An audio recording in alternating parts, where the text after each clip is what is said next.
Okay, guys, welcome back. Yeah, first of all, I really appreciate all the kindness message emails that I received. Thank you, guys. And second, unfortunately, as I mentioned, I cannot be in person. Yeah, I wish if I can, but it's gonna be a big problem for you guys. Anyway, so I need to do the test today just to make sure because this is a requirement by the university. Then after the test, I need to spend maybe 5 days. Yeah. The problem here, we try as a family, we try to do all the things that we can do. Okay, we isolate ourselves from long time, since 2 years. There's no in, no out. Only the kids go to the school, and I'm the only one to go outside just for do shopping. I mean, once every 2 weeks.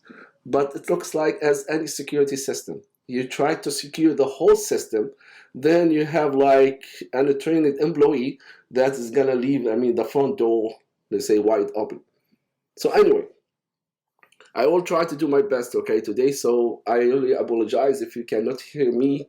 I believe I will try to do the lecture. Hopefully, I can manage to finish.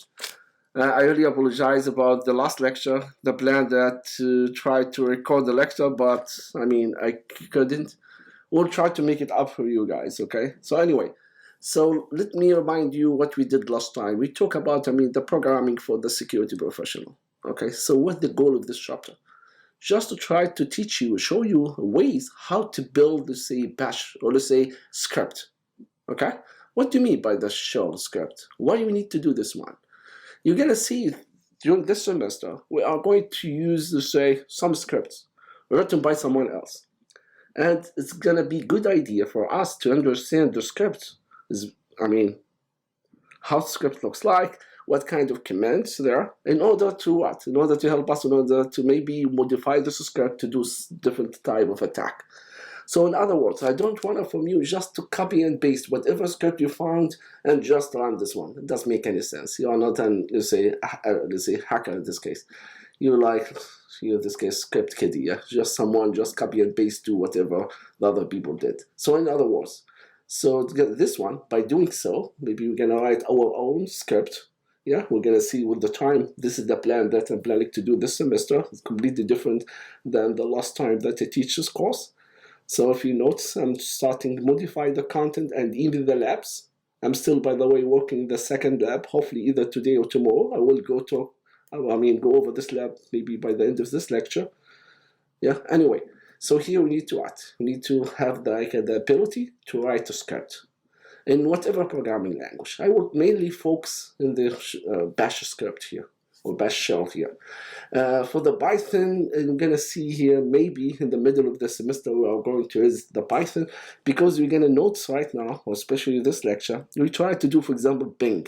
We're gonna try to do what is called bot scanning. We don't know exactly what's the bot scanning mean. We don't know exactly what the Bing scanning, for example, or Bing sweep doing. So with the semester, when you study these techniques, it's gonna make sense for us now, and after understand how these techniques work, maybe we're gonna write our code to do that. Okay, we define a kernel, shell, and etc. And the reason behind this one here, why we need to understand how it looks like, how the data, or to say the different components in operating system communicate with each other. Okay.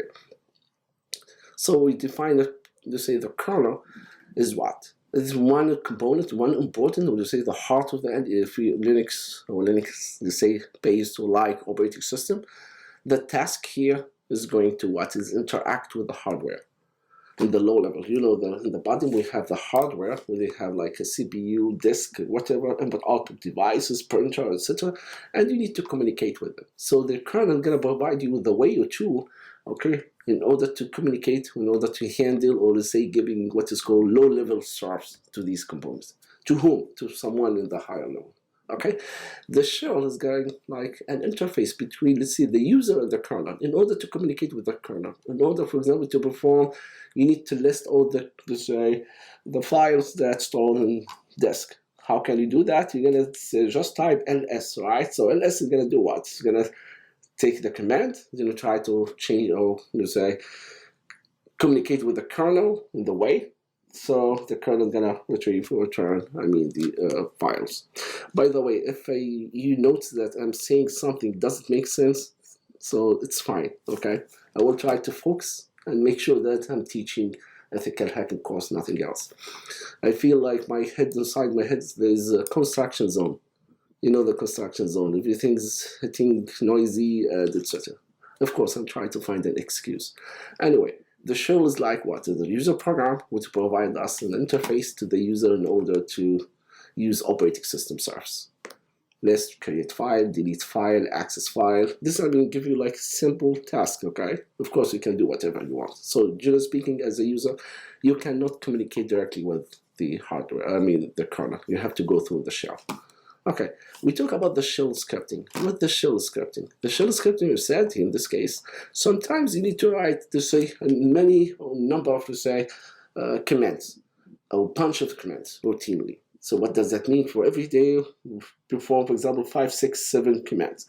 Every time you need to run them, you have to type them one at a time. You have to write all of them, right? So how about if you put all or collect all these commands in one file, then after that you start and just execute this file. If you are old like me, we do have what is called, the batch file in the Windows, in the Windows machine. In MS-DOS. So what we're doing in the Microsoft Disk Operating System at that time, we collect all the commands that we need to execute in one file, and only that I need to, when you want to execute them, I'm going to run this file. The same thing with the script here. Okay, shell script. We said that we have different types of the shell script, or we'll say with the shell in general. We're gonna mainly focus in the bash, with born shell again. Born again shell. We do have different types of shell. We are going to focus in the bash because this is, the most common one. We're gonna find this one in most operating system. Yeah. Maybe with the time you need to change to jump to work with someone else or another type. Anyway, the principle is gonna be the same. Okay. Good.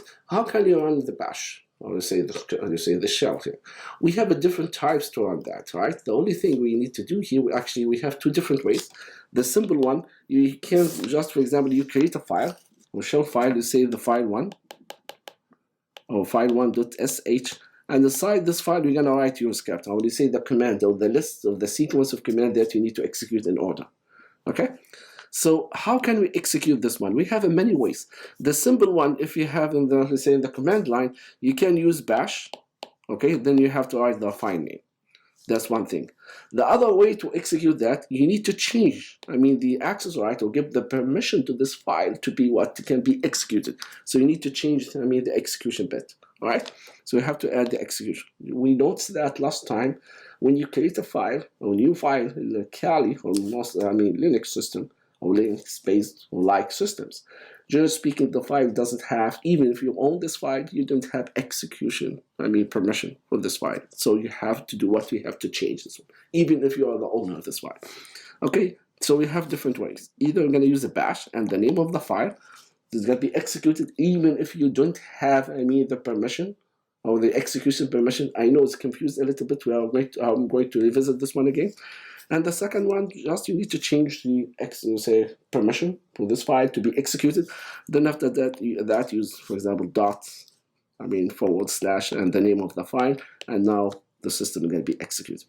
One thing you need to add here, the first line in the bash script, or the shell script, you have to notify the system what kind of shell you need to use. Yeah, either we're going to use a bash, either you're going to use Python, as you're going to see when you talk about the Python. So the first one, you have to use pound, exclamation mark in order to tell the system, then you specify where, the path that I can find, for example, whether you're going to use a bash or whether you're going to use Python. Right?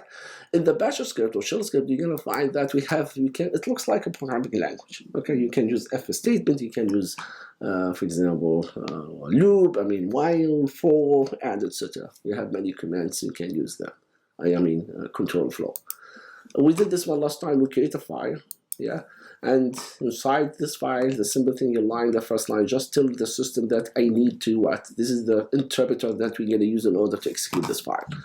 So what's the difference between executing the shell script or run the shell script using shell? So the first one, when you have, for example, bash, or say the file.1.sh, in this case, even if you don't have an execution permission or permission for this file, the system gonna executing, the shell script. So what does that mean in this case? You're gonna because the shell or the bash is gonna do what in this case? Read the file. The only access right that I can being able to I have the access to read the file, or to say the read permission. It does make sense to have the access to read the file. Yeah, I have read permission to read the file. That's what I need. So if they say bash, let me write this one here. Bash. Let's say the file name file1.sh. Even if I have only read access this file, when you write this command here in this case, I know what exactly I need to do. For the bash is interpreter, okay? So it's gonna you need to access read write to this file, because read line by line, then after that starting executing every single command. If you didn't use the bash here, so in this case the system gonna say that what? If you try to run this file by itself, if you don't have execution access this file, because you want to execute this file, yes, it looks like you need to execute the shell script in this case. It's not run shell script using shell. Alright, so in this case, when you say bash the file name.sh, I'm running the shell script using shell. What I'm planning to do, I'm going to add, the covers, these subjects that I'm talking about, how can you run the shell script, whether you're going to execute the shell script, or maybe whether, run a shell script using shell. I will include like a short tutorial in the lab too, so at least you need, hopefully you are going to understand what's going on, and you're going to test it by yourself. Then hopefully you can find out, the difference between them. We talk about, how can we change the permission of the file? Okay, we have the simple thing, we can use the change mode, right? We talked about this one before. When you talk the change mode here, I'm going to add, talk about this one more details in the lab, in order to give you a chance to exercise this one. We said that we have a different ways, or two ways in order to change the mode of the permission of the file. The simple thing, I'm going to use what is called, the absolute mode. So that I talked about this one last time. Hopefully I didn't mix this one. So we know that the access or the permission that we have for any file is going to be either read or write or execute, right? Or dash. Dash, that means there is no access, there is no permission.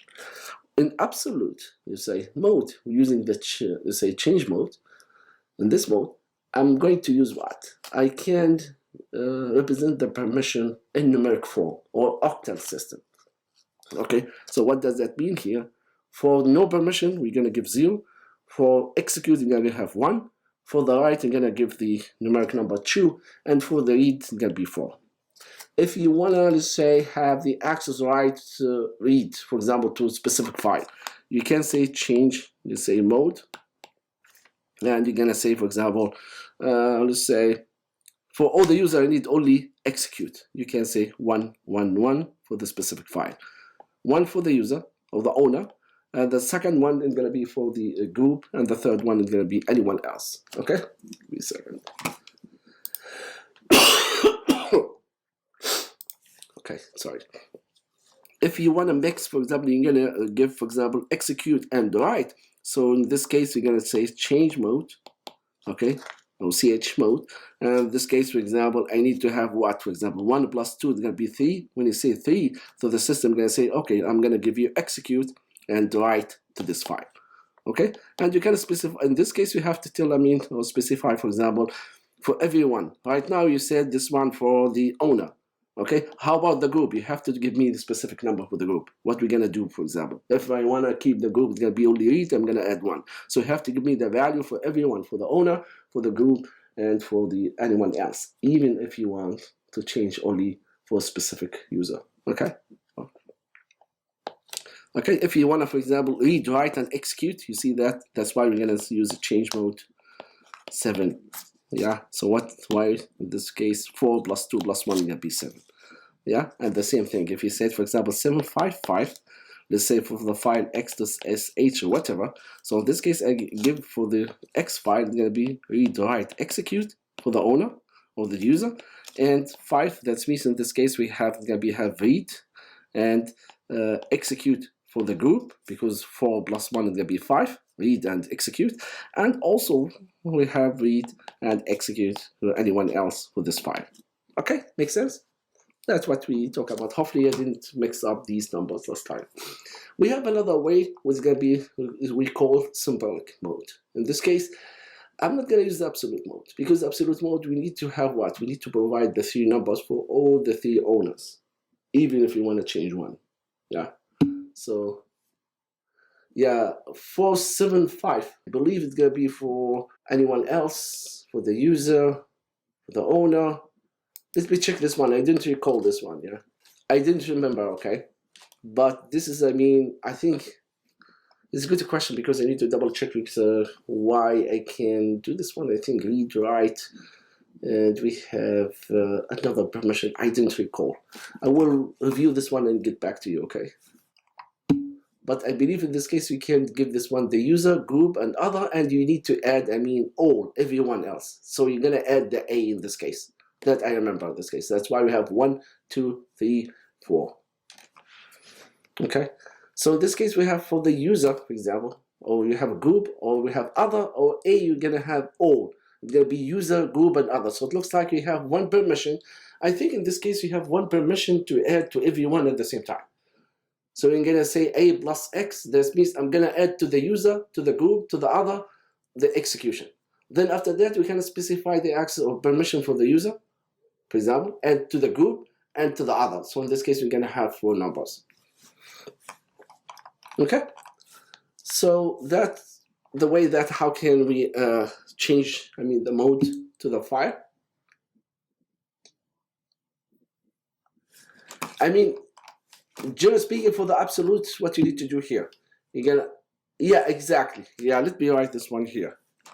Let me go to the, just jump to another page.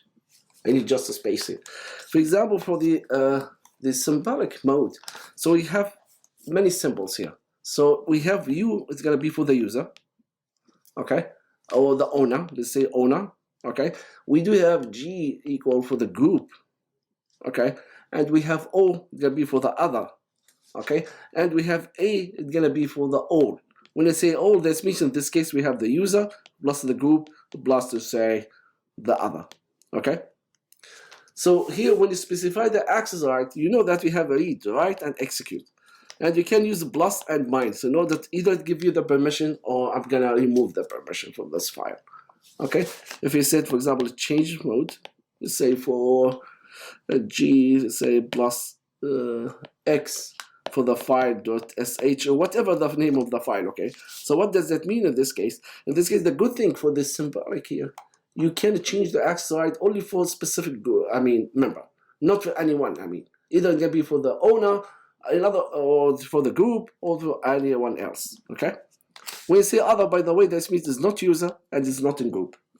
So anyway, so what we did here, you're gonna change only for the group. What you need to change is say the plus X. When you say plus X, that means they give you, let's say, execution permission over this file. Okay, makes sense? Good. And as I mentioned, I will go over this one in the lab. So I will try to include, add something above these 4755. But as I mentioned, in this case, I believe you're gonna have for this, say, for change mode, something like this. Here we're gonna be for the A, it's gonna be for all. This means for the user. Just look, we have a common access right to the user and the group and anyone else. Okay. Then, comma, you're gonna have the access right, for example, to the user, comma, you're gonna have the access right to say for the group, and you're gonna specify the access right based on the other, anyone else, if they are different. Yeah? Okay. Let me jump to this one. So now we change the access right. So I can specify, we did this one, I believe, last time. We create a file that contains, say, symbol command. Then we show you the symbol thing, different ways. How can we change the mode? Here we set the plus X. So it looks like for here, we need just to add or change for everyone. It looks like we said A plus X, or without specifying whether it's going to be owner of the user or anyone else or other. It looks like a plus X. We're we need to change the x, right, to everyone here to see that what happened here. X is going to be for the owner, for the group, and also give the execution permission to the, let's say, other. Okay. We did this. We execute the file. We have a different ways how to execute the file. Okay.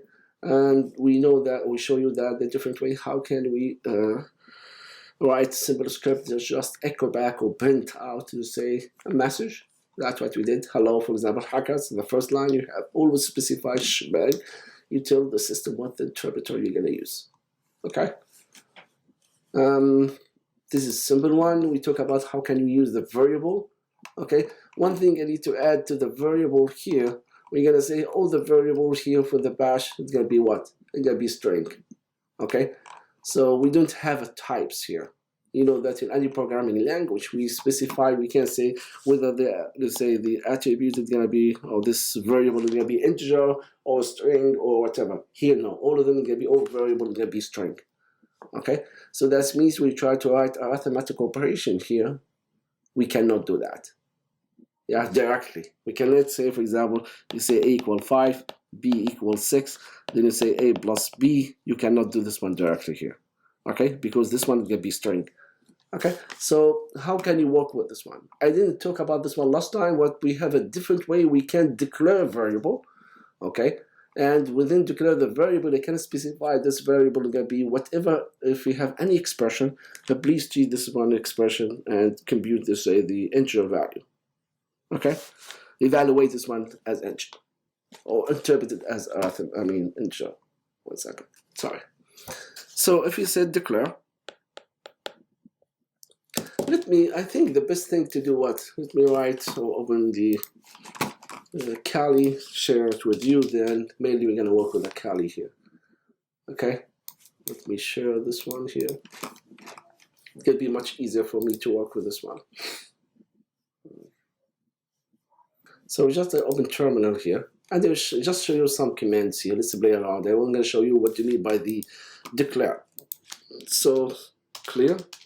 Okay, what I'm going to say declare, and you can type this one. You can say a equal 2 plus 2. Okay, that's what you did. Then after that, I can say echo, and you know that we're going to use a $sign in order to access this variable, right? When I say this one, the system is say 2 plus 2. What happened here? It looks like treat this one as a string. Okay, how can you treat this one as a, say, I don't want to treat that as a string. I want to make an integer attribute. We have a different way, so you can declare. There's one way to do that, okay? And you add dash I, or let's say the option I or flag I. Then in this case, you can say, for example, a equal 2 plus 2. So in this case, the system is going to find if you have any expression, I need to evaluate this expression as arithmetic or interpret it as arithmetic. Okay? And return, let's say, the result, whatever the result of a plus, whatever the result of this expression is going to be evaluated and store the result in a. So a, in this case, since I use dash I or minus I, it's going to be as declared as integer. So if you said echo, I'm lazy guy, so see that the result is going to be 4 here. You got this one here? That's one way how to handle this one as integer. Okay? How about, we have another way, by the way, how to access the value of a. The one of them, I'm going to use a $sign, and the second one, we can use curly brackets, okay? So if we said echo, we say write this one echo, so say a, comma, how about I said this one a, okay? I put this one a between curly brackets, okay? When I enter this one here, the system gives me the same result. So what's the difference here? The only difference here, if we have, I'm going to add this one in the lab too, okay? So it looks like I have to spend the whole day today just to try to come up with, write everything. Anyway, the difference here, they are the same. The only thing here, if you try to use $sign, okay, try to access or print or display or extract the value of a, and you want to put this one within, let's say, a statement, or let's say with other words or with another expression, and you need to make sure that I need to make sure this is going to be, there's no confusion with my this expression that I need to write. Does that make any sense? to resolve, let's say, confusion in the expression. Let me give you an example. If you said echo A, and you want to print what you say, A is say integer. I will want to put this one and say integer. Just you wanted to display the value of A, then after that you need to what? You need to write integer. Okay? Sorry. So anyway, you see that in this case, if you try to run this one, this is still going to say, I don't know what's this. I don't have a variable called a integer. So in this case, I'm going to do what? I need to say no. This is the value of a. So now we're going to specify, make it clear. You need to retrieve the value of a integer, declare a variable a. Then this one is going to be like something else. Let's say a part of the print statement, for example. Okay? Let me try this one here. You see that? You see? So now we're going to print the value a. So both of them are going to be either we're going to use $a or curly brackets with a variable. Both of them give me the result, but we need to use a curly brackets in order to resolve any confusion in the expression. Okay? Anyway, we need to talk about another way. Someone is going to say, I don't like the way that I need to declare a variable and add this flag. Is there another way to handle the arithmetic expansion, as we talked about last time? I think we stopped at this part. So in this case, I can get the value of arithmetic operation without declaring it as a variable. So what? I'm gonna use what is called double parenthesis in this case. Let me give you an example. A equal to, yeah. By the way, if you use a semicolon, that means this is a new line. Okay? Then B equal to, okay? Then I need, if you said echo, I need to print what here? I need to print A plus B. So A and B, they are not declared as integer. Okay, so what I need to do here in this case, I'm going to use the $, and then I'm going to use a double parenthesis. And inside the double parenthesis, you can say A plus B. So what the system, you say plus to say 10. Just you need to add to make sure that we need to get the value of A plus B. Then after that, we need to display the result here. So this can be evaluated. A plus, take the value of A, the variable B, add plus 10, and this expression, since between double parentheses, is going to be evaluated as arithmetic expansion. The $ at the end, just to say, I need to retrieve the value that's stored in this expression, or the outcome of this expression. When you write, click enter, you see that A plus B, 2 plus 2 plus 10 equal 14. So I'll give you the way how can we write that. Makes sense, guys? Okay, what else here? Let me go back to the slides. I want to introduce you to the test command, okay, which is the one that's mainly used for the if statement. Okay, let me jump to the right one. Before that, we talked about this one, yes? We said how can we take the variable. We can, if you say $, that means take whatever the value stored in this variable and maybe assign to a new variable. That's fine here. But here, all of them are going to be treated as a string. Anyway, we talked about how can you basically the command arguments last time. Yeah, I believe we did this one, right? So in this case, you can use, for example, the $0 means going to be, generally speaking, going to be hold. Just the count script of the name of the script they use in order to be, the count script that you're running right now. It's similar to the C language when you say the first argument 0 is going to be represent, the name of the file. 1 is going to be the first argument. 2, you're going to be represent the second argument, and etc. So you're going to see, if you remember that these values are going to be defined when you create or define your main function or method. Anyway, so here I expect to get the first argument, $1. I store this one with the course number, $2. That means the second argument is going to be put in the grade. Then here just print it out or display them. Good.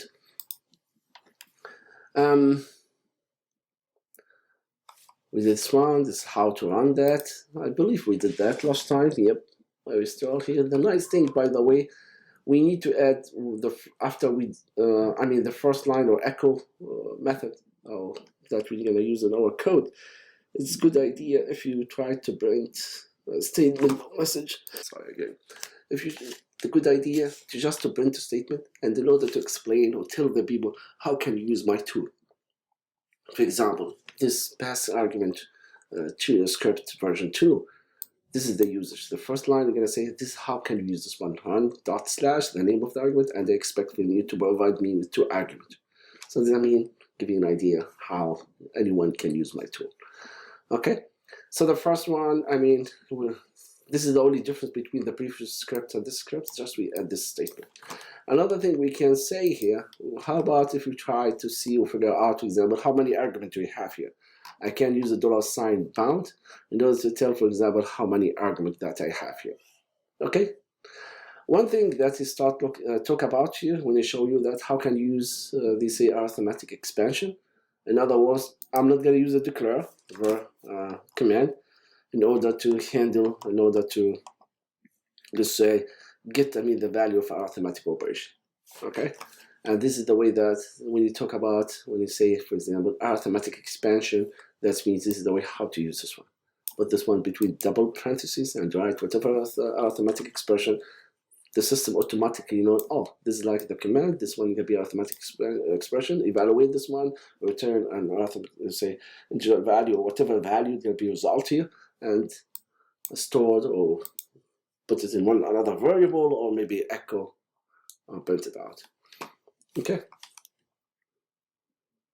We can do arithmetic expansion using square brackets, single square brackets, but this method is like the breach.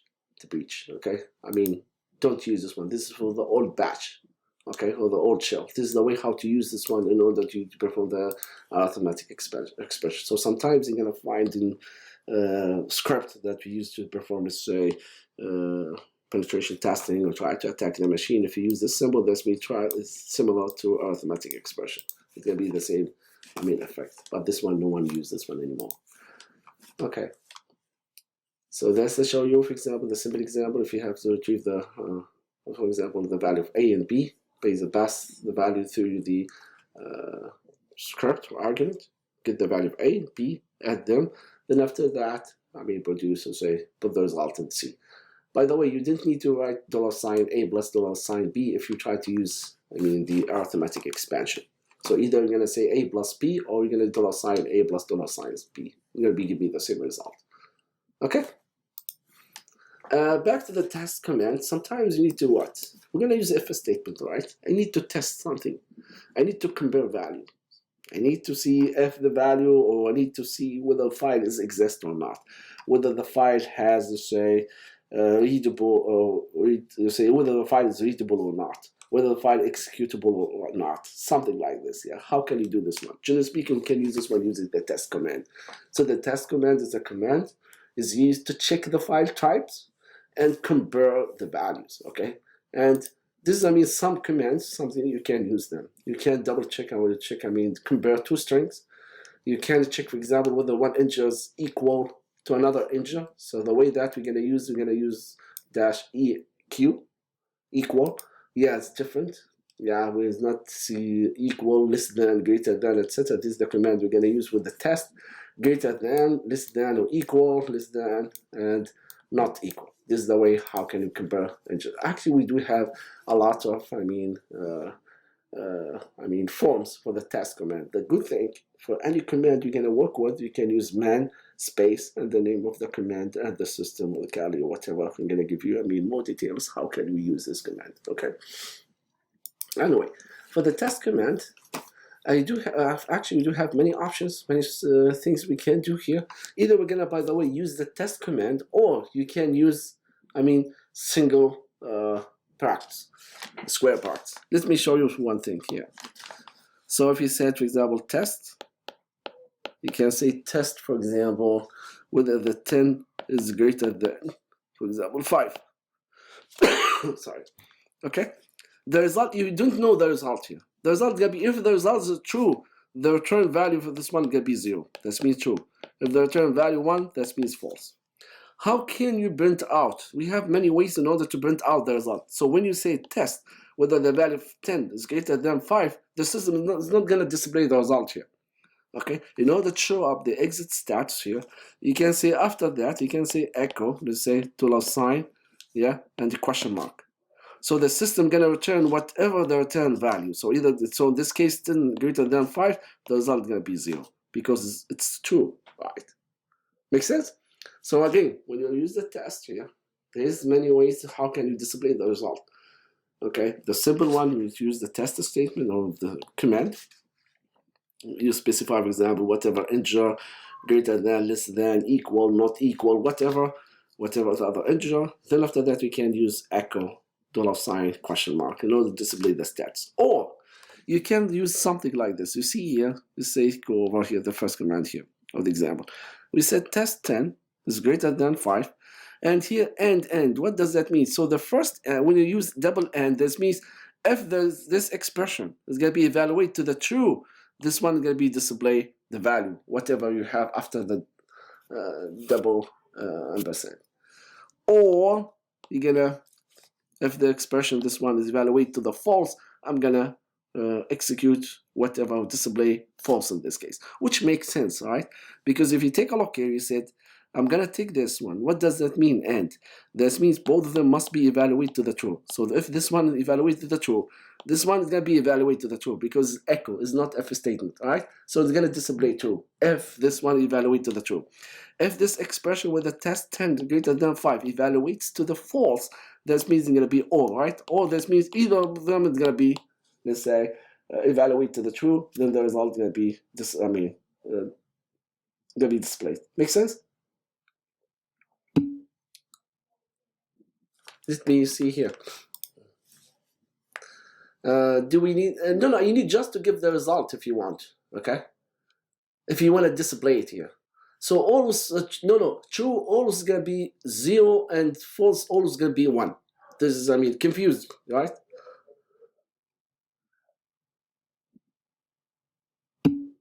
Yeah, so always, true is going to be 0 and false is going to be 1. And this is the way. You have many ways to how to display. This is the easy way how to display the result. This is one way. Okay? So here in this case, I use semicolon, evaluate this one. If this one is going to display either 0 or 1, all right? Because it's going to be true or false. So I said, give me the result, whatever the value that produced by the previous command. Okay? That's one thing here. The other one here, we said, take a look at this command. Okay? This, by the way, this say the single square brackets, this is like test. If you take a look at the system inside this one, they say, oh, this is symbol for the test command. They are equivalent, they are the same. Okay, either write test, by the way, or open, or use single square brackets. And here you have to give me space in order to write this one. Okay, so it looks like we have, let's say space 10, let's say greater than, let's say 5. Space, close this one. If you don't give me space, the system is going to return an error message. Because if you don't do space, the system is going to translate this one as what? It's going to be test, for example, 10. It's going to be one word. So the system is going to say, I don't know what's going on in this case. So again, back. True always going to be 0, and false always going to be 1. And it depends on you, whatever you want to show. Okay? So, for example, if you want to show just, here is just change it to the yes and no. If you want to, for example, if you move this one, for example, I said or echo. So in this case, if the value of this one is going to be evaluated to the true here, so here it's going to be only displayed if the value is going to be false. The good thing, if you, I think I need to add this one to the lab too, in order to practice them. The good thing, you need to practice them. Try to play around, okay? Try just to write this one without, let's say, and. Okay, try only if we display the echo for the false after with the or here. Okay?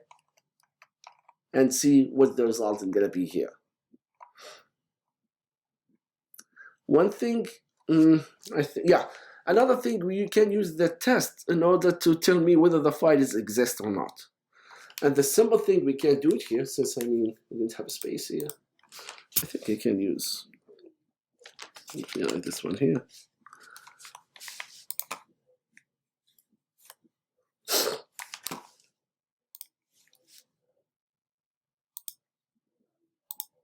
I know what happened. Yeah, this is the slide here.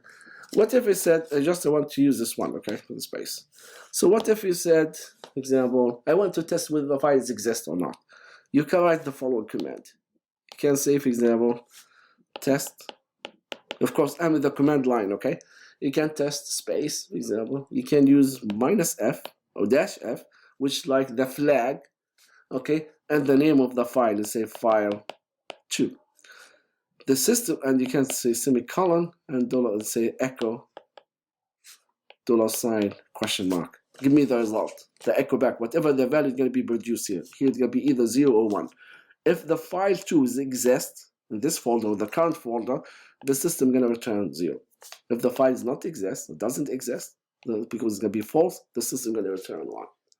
Okay, you can add this one instead using echo $sign question mark. You want to change this one, for example, it's going to be found or not found. So the simple thing you can say test, for example, -f, whatever the file name, and double, here you're going to say echo found, or if it's not found, it's false, you can say echo not found, for example.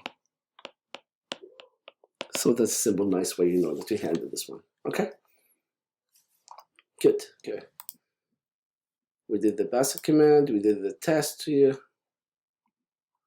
Yeah, the test command. And the test command, you have many ways to do that. You see that either you're going to use test, whatever the expression that we have, the same one that we did, or we can use single, let's say, parts, okay? Square parts, okay? In order to write the expression. And here you have to give me space here and space here. Otherwise, the system is going to say, I cannot evaluate this one. It's going to be, remember, this one means test. When you write, for example, ls, you cannot say ls and -l or whatever. You have to leave space here. The same thing here. Your key needs a space. Okay. You can use, for example, whether it's going to be true command, whether it's going to be false command. Yeah. So whatever you're going to use, you can use either specify the true for what you're going to do, the true, false, and etc. And those are the list of the command. With the time, you're going to get to use them. Okay. You're going to use some of them in order if you try to compare variables and a string, etc. Anyway, these examples, we did that. And this is another examples, okay, how to handle this one. Yeah, this is the way how can if you try to figure out to find whether the files exist or not. Okay, you can use if statement, which is similar to any programming language. The only thing you need to specify here, you need to know exactly. Yeah, by the way, this is the way how can we use the test. Test, again, is most often invoked directly via if statement and while statement. The way when you say if, you need to test a specific condition, right? If they can be true, do something. If false, do something else, right? And something like this. We have many conditional statements. The way that we write if and fi, you have to reverse this one. And if else fi, if else f, else fi, and etc. So you have compound and the symbol statement. You see, you have the expression here. F space, and I'm doing test here. You see, so that's why I open the square parts space. Whatever expression, whatever test you need to do here, with string greater than other string, whether the files exist or not, whether the file say the file is writable or readable or executable. There's many commands, okay? Then you can specify whatever set of commands, maybe 1 or 2, okay? It depends on you, and fi. This is the symbolic command here, okay? And this is the note that I said you have to give a space. And again, the reason behind this one, because this command or this symbol means test. And test as a command, you have to give space enough, and after that you can pass the parameter here. Okay. One thing we need to add here, you need to be aware that the syntax of the if statement, you cannot write the then statement here. I cannot write this one here. If you write then here, with the same line with the if statement, the system is going to say there is an error. Okay. We can play around, we can go over this one by what? I had semicolon here. If you have a semicolon here, so the system is going to say, okay, that's fine, because it's going to be a different line. You got this one? Again, so if you said, for example, f, whatever expression, then you said then something here, the system is going to say, oh, they have a problem. Because the f then cannot be in the same line unless you have a semicolon after the if statement, so the system treats this one as the 2 separate lines. Or put the then down on separate line. Good. We do have another if else statement. If the expression, then do the statement, else do another statement. And for all this looks like we have a block of f, you need to close this one. You need to specify this is the end of if statement. And there's going to be in the reverse order. Okay? Or backwards. It's better to say backwards. There's some arithmetic expression. How can you use less than greater than, less than, equal, greater than, equal, equal, and not equal. This is the way how can we write them using the bash here. Okay, this is the way how can we handle the string. The string is different, yeah. If equal, just we can use one single. I mean, one equal, one sign, one equal, not equal to. Okay, not if you try to not equal, this is the symbol how to use a not equal, greater than, less than, and this one not empty. This is one nice command.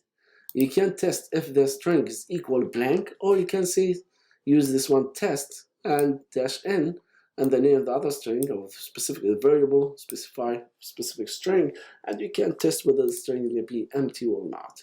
So the true is not empty, and here the string is empty. If the string, and you can use this one in the if statement. We're gonna give you an example here. I can use the if else statement here. So in this case, what I'm gonna do here, assume that you have s1 and s2. I declare two variable, to s1 and s2. Then I need to compare them. I said that the value of s1 equal the value of s2, and I use a semicolon because I play around using this script. So in this case, this means a new line, or in this case, you can write that then in the same line, the statement with the same line with the if statement. Okay, if it's true, do this, if false, do that. Okay, I think this one is straightforward with the if statement.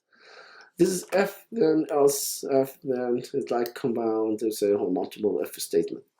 And this is similar to any other programming language. If the condition, this one is going to be evaluated the true, do then after that exit. Else, check if this condition is true. If not, do this condition. Else, do this condition. So the last statement 3, that means the expression 1 and the expression 2, both of them evaluate to the false. Okay. And this is an example how to can use compare two variables. They are not, I mean, they're just equal to A and B. If A is greater than B, if A is less than B, and so we have many commands just to see how can we use them.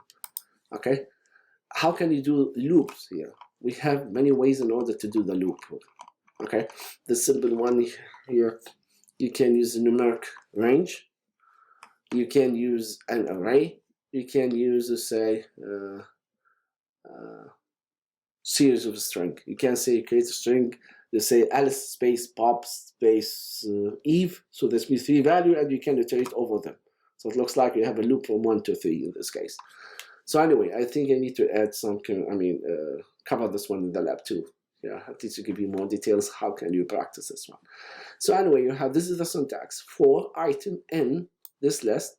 Okay, this is not tests. Okay, do whatever the list of the commands here, and here you have to end this one with the done.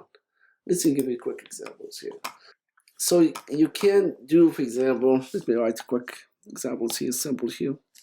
You can say, for example, for, of course, after you say at the beginning here, bash and etc., you're going to use bash. You can say for I is n, say 1, 2, space 2, space 3, space 4. Yeah, and you can do, and you have a done here, and you can echo, and you can between the string you can welcome whatever the value of I times. So the system is going to evaluate like 1, 2, 3, 4. We're going to print out this statement 5 times, and here we're going to say just display the value 1, 2, 3, 4, 5. Another thing, you can iterate this one, you can specify the start and then the end. Okay, and the same thing that we're doing here. Yeah, you can start, end, and increment. You can say, for example, this one I mean, you can say, for example, for I and let's say to start, I start from 0 up to 5, yeah, double dot, and you can say up to 6, step 2, and do echo, let's say the value of I, and done. So the system is going to start from 0 up to 6, and the increment is going to be 2, so the value of I to 2, 4, 6. Okay, this is the value. So you can specify from 2. I mean, beginning, initialization, the start, end, and increment. We have another way to do the for statement using, what's called 3 expression for the loop. It's similar to the C style. Yeah, so in this case, I need to do what? I kind of specify, for example, initialization or initializer. I is equal 0, for example. This is the test value. I is less, as long as I is less than or equal 6, for example. And this is the step. with C or I plus plus or I minus minus. It depends whether they're going to be in ascending order or descending order, and you can display those out. There is some batches, this old version, we use a sequence. Sequence is not used anymore because like this old debris. Okay, this is example. How can we perform the for statement loop 062, and this one using the sequence? We can use one, but as I mentioned, this is not recommended because like this old way how to perform that, and this is not efficient in order to perform a sequence here. Looks like we have a command in order to generate a sequence of numbers. Yeah, so we add like extra work. It's going to affect the overall performance, so you can use one. Just compare this one with this one much faster. Or this is the C style. If you remember how to do the C style, the only thing you need to have here, you need to use a double, let's say, parentheses here in order to specify this arithmetic expansion. Okay? Okay, and this is how to run this code. Okay, this is the most important thing for today's lecture, which is the ping scan. What I'm planning to do here, I need to take a look what? I need to use the ping operate or ping command in order to what? In order to check which host is available. It's on, it's live. Yeah, that's the one that we're gonna use later when we perform the penetration testing. For example, if I said ping, okay, I'm gonna specify 192.168.0 and 1. I can check. The system try to do what to do. It's going to use or send Internet Control Message Protocol. We're gonna talk about this one later when we talk about the TCP/IP protocol. I guess it's gonna be next week. Yeah, you study this one in the computer network, right? You study different, TCP/IP protocols, right? So you know what you mean by the socket, you know what you mean by the ICM protocol, what do you mean by the ping.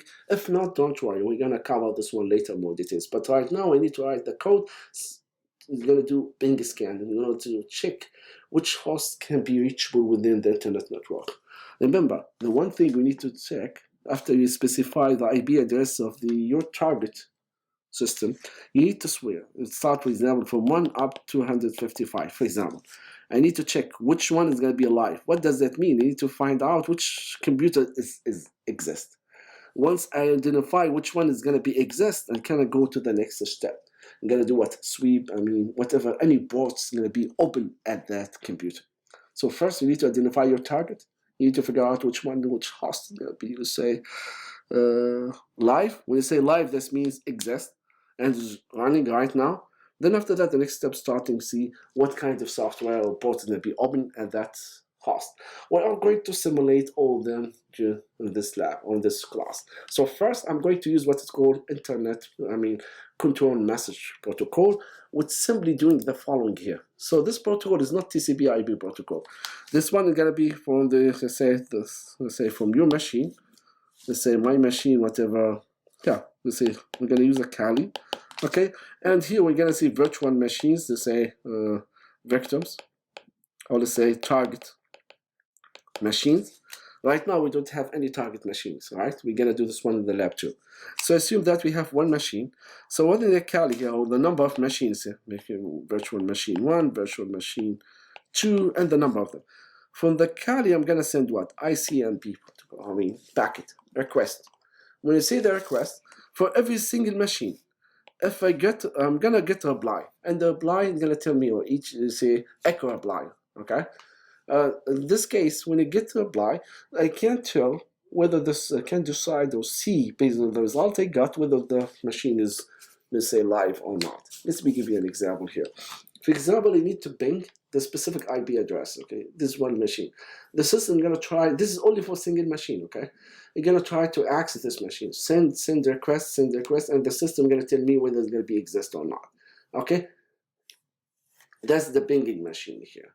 If the fail, at the end, you're going to tell me, for example, how many packets are going to be sent, how many packets are lost. If there's a packet lost, I can tell, oh, this machine is not unreachable. Or if I get, a reply from that machine, I can tell, oh, it exists. So you can say, oh, this is one specific target. What I'm planning to do here, instead we have, let's say, one single machine or specific IP address. I will do what? I will do, like, say, I try to scan, for example, the subnet from, let's say, one, let's say, from 1 up to 15. Okay, so in other words, this is a different IP address. Okay, I'm gonna change this one in the lab. In the lab, we're gonna use something different. Okay, so I can say 192.168.0 from 1 up to 15, or let's say 254. Yeah, so I have, for example, 255 machine. I need to check that in general now. Okay, I'll say 255, for example. Okay, I need to check them. Instead to write the Bing one at a time, I'm gonna write this one in the code, put the one in the loop, and the loop is gonna be generated, say 255, and the loop is just substitute the value of I from 1, 2, 3, and every time you're gonna do the Bing. You see that how it looks like? It's gonna be much or more efficient for us, right? Instead to write this one 255, or in the examples 15 times, the system is gonna say what? It's gonna do this one automatically. Okay, and here if you take a look here, you're gonna try, see if you said, give me more details. You said, for example, the host unreachable, and here try with the second, for this host is unreachable. For example, for this host, I receive something here, and the system gonna see we receive 1 and 0 packet loss, so I can tell, this host IP address can be reachable. So yeah, you can get the IP address. One thing, we have many details, we didn't cover them. We're going to talk about this one later with the Bing. We're going to explain what kind of statistics, what kind of information we can retrieve, and how can we understand. But the goal right now, just write the code in order to simulate this one. Okay, one thing here. Yeah, so when you run this code, okay, and is going to perform this operation. Yeah. By the way, if you want to see of the Bing command how it looks like, what the information that we have, what kind of options of flag we can use, you can use man Bing. One thing, if you notice here, I use -c or -c space 1. What does that mean here? I specified this one. I said, please send only one echo request per server or per machine. Don't use unlimited. You can specify, for example, how many packets you're going to send for every single machine. /c count, this means 1. By the way, this is for the Unix. If you try to use the command using, you say, Windows, this means you're not going to use /c or -c, you're going to use -n. So you need to make sure what operating system you're going to use, okay? Anyway, so there's just to make sure that, otherwise, you can do 1, 2, 3, that's fine, but don't leave this one without count, specify how many times, otherwise this is going to be a limited number of try to reach the machine. Okay. Once we access this machine, this is how can you run the bot scanning, and this is the result. It's gonna have a lot of information. Someone gonna say, okay, I scanned, for example, 100 machines or 200 machines, and the result gonna be confused, okay? Because right now I don't know exactly which one is gonna be like live and which target machine is not live. So maybe we can enhance our code in order to just give me or produce the result that I'm looking for. Just give me information about the machines that right now live, okay? And again, by the way, if you have, this is just an example, okay? Different machines, I know I use different IP address. So this one just tell you, if we have this one have a packet loss 0%, this means this machine is live. Whatever you have, number of packets, okay? If we have no packet, packet loss, 100%, for example, packet loss, that means this machine is not live. So you need just to exclude. So here, the way that, how can we streamline, let's say, the result? You know the grep. I think you test this one with the first lab, which allow you know to perform the search and search for specific. You say, find out to say match specific pattern. Only keep the result that specify or matches specific pattern. For example, I know that for every machine you're gonna have a bytes from. Yeah, if I receive bytes from, that means the machine is live, because I'm gonna receive specific bytes. Okay, so in this case, yeah, I make it complicated a little bit. First of all, I need to specify this one general for any, let's say, network. So I ask the user, give me the network IP. Okay, when you say the network, here you can specify, it depends whatever network you're going to work with. Class A, B, C, and the last or the last oct, or let's say the last digits is going to be represent, the count of specific machine within the subnet. Okay, so here I'm going to ask the user, give me, for example, 100 to say, for example, 192.168.1 with the network ID.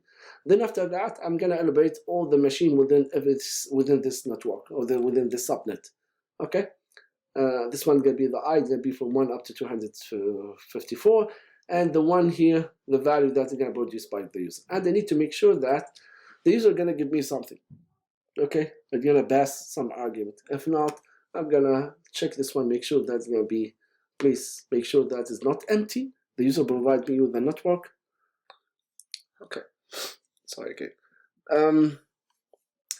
One thing I need to add here, the and sign at the end here, it looks like it's gonna, for every single Bing command here, I need to perform what here? Do this one, execute them in parallel. Okay, it's gonna be much faster. So it looks like we have a sub shell in order to take care of this command. Each command is gonna be executed here. When you put with this one between two parentheses, just to simplify that, you need to have many commands, you need to execute it here. And this grep here, only you know the pipelining, so perform the Bing. Okay, once you get the result, make sure that if they have equal, contains bytes from, it's gonna be part of the result. Okay, otherwise it's gonna be excluded.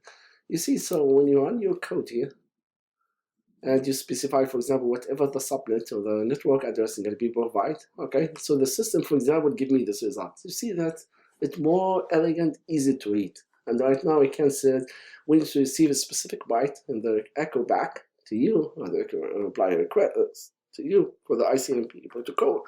So this means this machine is live because the return will receive some bytes back. Okay, good. Time to live here, this is the sequence. We're going to talk about this one here, the time spent in order to reach the machine. There's different statistics, we're going to talk about this one here. Another thing I want from you to do in the lab, we're going to talk about this one later. Instead, show everything here. I want only the IP address. So in this case, I want from you to take a look, modify this code in the way that I don't need to have all this information. What you need here, the most important thing, I need the IP address for the machine online, the live machines. So somehow you need to add the command here in order to tell the system, for example, I didn't need this one. I didn't need this information. The only thing I need, the list of IP address. In order to help you, you can think about cat command. It's going to help you in order to produce results. So that's what we're going to do in the lab. Something is going to be for you, and you're going to modify that code in order to produce this result. Python script is another script would allow you in order to what? In order to do, let's say, port scanning. Right now we identify what the IP address are live, or machines are live. So now we need to check for every single machine what kind of ports are open. So that's what we're going to do next lecture. We're going to do port scanning here. One thing you need to talk about the lab quick, although it's not ready yet. So generally speaking, what we're going to do here, we have a Kali machine is already installed, right? In our case. So this is a Kali here. This is, the machine that we're going to use for the attack. And you need to simulate that the situation that we have, for example, virtual machine 1, virtual machine 2, or let's say another machine, which is going to be called the target machines. So we need to install the target machines in order to start do what? Starting next week, we're going to simulate, for example, the axe. Right now for the Kali, you need to bring specific IP address. So the system's supposed to say we have virtual machine 1 and 2 are available, are live. Then after that, for each machine, we need to do what? Check what the ports are open, what kind of service is going to be provided by each machine. Then starting now, we'll see whether you can exploit any, let's say, issue these machines. Okay. So for the virtual machine 1 and 2, how can you install them? I'm going to show you the way how to do Metasploitable 3. All of them are available. The only thing you need to do here, I'm going to share with you a shared folder with the Google, and the shared folder has two machines. The first one, 2008, server machine, and the other one, Windows, the other one is going to be Ubuntu 14.04. Those machines are pre-configured, pre-built, in the way that they are vulnerable to many attacks. Okay, so it looks like we have a machine has a vulnerability. They have some open ports, etc. So when you perform this attack, we're going to see that this machine, for example, what kind of machine is available running, and when you perform what's called port scanning, the system can tell me which port is open, which one is closed. Based on the port, then later we can go get more details about what kind of service for each port. Okay. That's what we're going to do in the lab. Then the second part of the lab, what I need from you to do here, you need to simulate the Bing here. I want to show you, I'm going to show you, how can you get the IP address for each machine. I think we need to modify the IP address for the Kali because right now it's a 10.02.15, I guess. and this machine be configured with different subnets, 196, I guess, yeah, it's different, it's not 10, I mean, yeah, 192, sorry, and 168, 120, and one of them, I think, 30, I don't remember, I need to double check, I think I need to just to set this one. Anyway, you know the ping, if you have a subnet, you cannot ping other subnets, so you need to be in the same subnet in order to communicate, in order to ping this machine. Okay, then after that in the lab, the plan to have what? Now, since we talk about the script, the shell script, more details, and we have many stuff, many things we cover in the class, we need to make sure that we are on the same page. You need to practice them. So I need to add more, exercise, or let's say tutorial, in order to cover whatever we cover in this class. Okay, back to the Python scripting. Now we're going to work with the Python. Okay, the Python that means in this case is object-oriented programming. The first thing you need to perform that to check what kind of version stored Python stored in your machine. If you write Python /3 version, by the way, I looked at the time, I thought the class was going to be ended 12:30. Then I said, oh, still have 6 minutes. So I continue. Okay. This is just to make sure what kind, the version Python installed in your Kali on your system. If you want to see where the Python can be stored, in which folder, you can say type, yeah, or which Python 3, it's going to give you exactly where the folder, the Python can be stored there. Why I need this one? Because the first line when you write your script, I need to specify that. I need to use this one to tell, please this time, don't use the shell, a bash, use the Python, okay, in order to interrupt, in order to execute this file. Okay. Now we're going to talk about the port scanning. Again, the first step, we get what here? We get, what machine, using the Bing sweep, I can figure out what machines are live, okay? Which one live, which one not live. After identifying or narrow down my target, now I need to check for every single machine based on what? Based on number of ports, okay? Check which ports is going to be open, which one is closed, okay? So I'm going to use the port scan. The port scan is the method or technique in order to determine which ports in the network are open. When you talk about the port, maybe someone will say, what do you mean by port action here? The port looks like you have it's going to be in the computer with the place where the information can be sent and received. As example, it looks like when you do the port scanning, you're going to send someone, and going to knocking in doors, okay, to see if someone is there or not. So it looks like you have a neighborhood, this is the IP address live. And you wanted to see what kind of ports they have, which ports is open or not. So it looks like you knock at the door by door, okay? And to see which one, who's gonna open the door here. How can you do that? When you do that, I need to perform or communicate using the socket. Sockets, I think you have a socket programming in the computer network. I'm not sure about this class, but this is supposed to cover this one, I'm not sure. If not, we are going to revisit this one later. At least we need to be in the same page. The simple thing here, if you have a computer try to communicate the client and server, the client and server must somehow have this, for example, this is the client and this is the server. They want to communicate based on what? For example, you have your browser and this is HTTP server. In order to communicate this one, you're going to send a request to the server, right?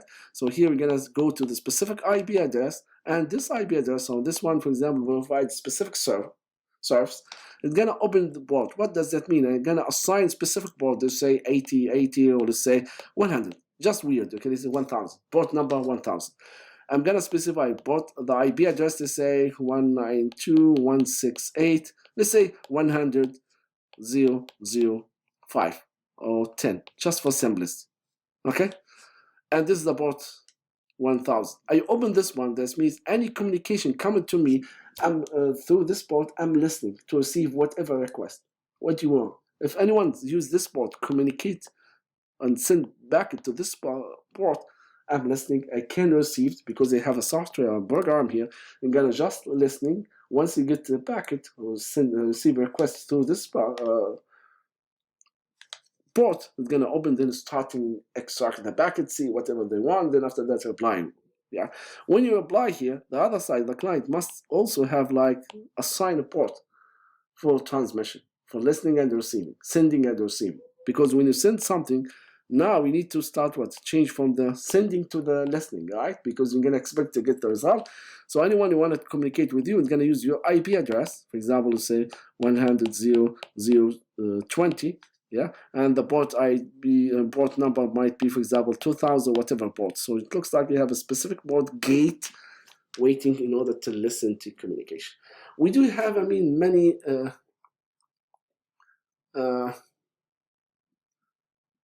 different types of socket. One of them, or in other words, socket can be classified into stream socket or, let's say, datagram socket. You know that's the stream. In other words, TCP or UDP. You know what the difference between the TCP and UDP transmission, right? TCP, that means connection oriented. You have to establish connection. If you send the packet and the packet never received, then the system can discover that and gonna say, okay, you have to resend the packet. Once you send the packet, the server, once you receive the packet, gonna send you acknowledgement and etc. Yeah, you have to open connection. Datagram, we don't care about. I mean, just speaking with the UDP protocol, and in this case, the packet gonna be traveling datagram type. That means in this case, I don't care whether the packet is going to be received or not, mainly for the video conference and etc. When you send the communicate the message, we expect we have some, let's say, packet going to be dropped, so that's fine. Yeah. Anyway, so here when you run or work with the socket or port scanning, you need to do what first? I need to create a socket object, and the socket object need to specify what IP address I'm going to use. Okay, what's the network address?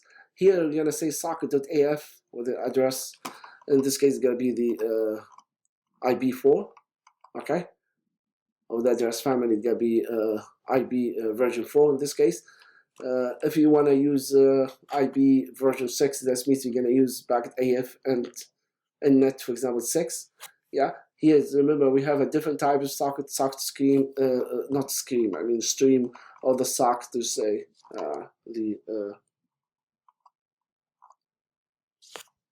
packet. Okay, so I need to here use a TCP. Yeah, that means I need to make sure that I establish connection.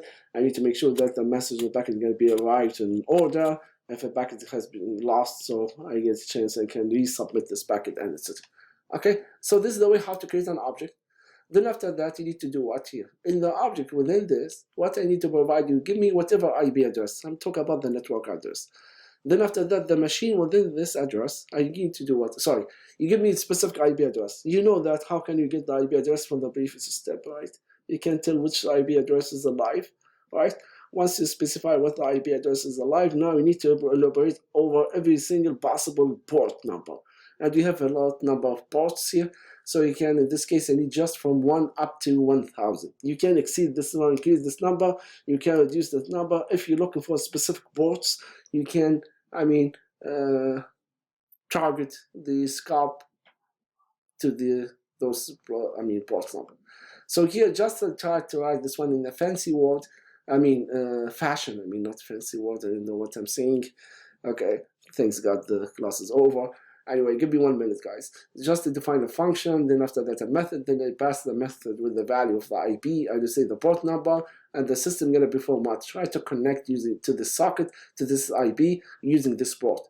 And here it depends, okay, whether gonna be returned the result or not. You see that if you run this code, and this result is gonna be tell you, for example, with the port gonna be closed or open. If the two I managed to connect this one, this means it's gonna be open. If not, it can be closed. Of course, you see that right now, most of them in the closed, but when you try to test this one against one of the target machines that we're going to install here in the system, so we're going to see some ports are going to be open. Once you just specify which ports are going to be open, now we're going to go to the next step now, start to figure out how can we exploit this open this port. Okay, thanks guys. I know the class is weird today. This is the worst week in my life, and this is the weirdest, worst class I ever gave this in my life. Anyway, thanks guys. Hopefully I can meet you on Monday. Okay, I appreciate it, guys. Okay, bye.